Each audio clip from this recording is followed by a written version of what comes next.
Сезоны красоты «Аквафон-2018». Первый мобильный оператор страны принял вторую восьмерку участниц конкурса «Сезоны красоты». Всего в четвертьфинал попали 16 девушек возрастом от 16 до 23 лет, которые хотят стать лицом компании «Аквафон». 8 красавиц познакомились с командой проекта, в ходе дружеской беседы рассказали о стремлениях и мечтах, а затем поучаствовали в пробной фотосессии. По итогам отбора и голосования в Инстаграм победу одержит одна красавица, которая в течение всего года будет участвовать в рекламных кампаниях «Аквафон». Репортаж Надежды Боровиковой.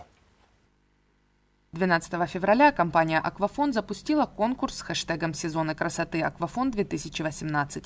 К участию приглашались гражданки Абхазии возрастом от 16 до 23 лет, и более 200 красавиц опубликовали свои фотографии в сети Инстаграм с нужным хэштегом.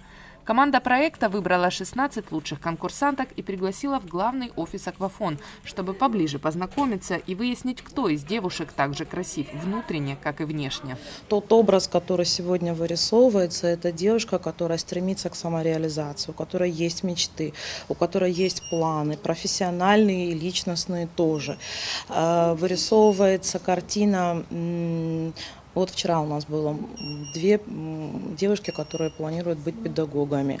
Сегодня мы встретились с девушкой, которая работает в области психологии с детьми. Нам бы, конечно, хотелось, чтобы та девушка, которая будет представлять нашу компанию в течение этого года, чтобы вот она была готова встать рядом с работой фонда Керас, рядом с работой фонда Ашана, готова была бы жертвовать личным временем и быть полезной обществу, и не быть только там дивой Инстаграма, но и занимать какую-то общественную позицию, гражданскую позицию. Именно поэтому мы встречаемся, поэтому мы здесь сегодня. Хибла Цвижба живет в Сухуме, работает деловодом в Союзе художников, обожает горы и является счастливой обладательницей копны рыжих кудряшек, из-за которых ее частенько принимают за другого человека. Я не помню, в каком году, но это было очень давно уже. И была реклама, что девушка рыжая, кучерявая прыгает в бассейн, Аквафона. И все вот после этого, вот прям, как будто бы моя жизнь перевернулась после этого. Каждый останавливает меня на улице, просто могут остановить взрослые, дети, без разницы. Останавливаю, куда бы я ни пошла, даже на скачках какой-то старичок меня остановил, говорит: ты же участвовала, да, снималась в «Аквафоне». Я говорю: нет, это не я была. И все равно со мной спорят. Я считаю, что если вдруг я снимусь в рекламе, то моя жизнь обратится тем, что я просто скажу: да, я отойду от них и уйду вот просто. В прошлом году компания проводила похожий конкурс под названием «Весна с Аквафон». В финале, когда зрители должны были выбрать одну победительницу из 5, сайт компании «Аквафон» подвергся хакерской атаке. Голоса некоторым конкурсанткам накрутили, и руководством компании было принято решение не выбирать победителя.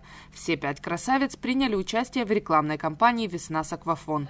В этом году голосование переместилось в Инстаграм, а победительница станет лицом компании на целый год.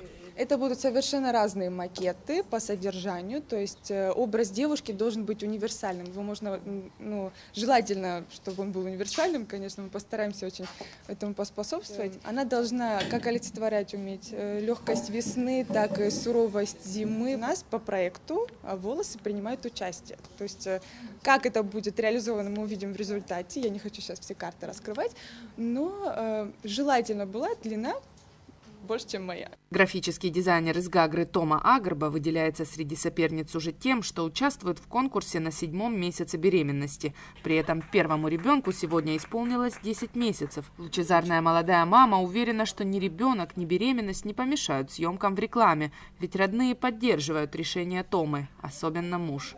В прошлом году этот же конкурс, когда проходил, я листала победительниц и показывала их своему мужу. И говорила, какие у нас красивые девочки.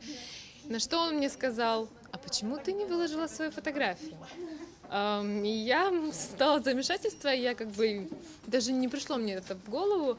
И когда в этом году я уже увидела пост о том, что проходит снова конкурс, я решила, думаю, не буду подводить я мужа и выложу эту фотографию свою. Пробная фотосессия от Валентины Вагановой, автора многих рекламных фотографий для Аквафон, условие необходимое. Селфи в Инстаграме и профессиональная съемка со студийным освещением – это разные вещи. Кроме того, нужно понять, насколько эмоциональны, артистичны и раскованы перед камерой участницы. Эти критерии будут занимать не последнее место при отборе полуфиналисток. Конечно, компания «Аквафон» могла бы пойти простым путем и взять медийное лицо, которого люди уже все знают, примелькавшееся, с определенными там знаниями, умениями. Или просто могли взять красивую модель, которая бы была просто моделью и ничего не излучала, грубо говоря.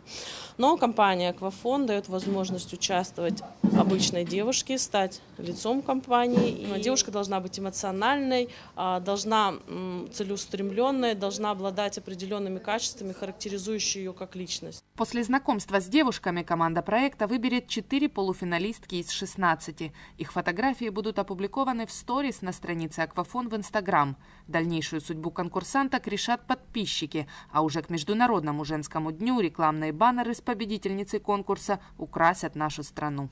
Надежда Боровикова, Рамо Камкия, Абаза ТВ.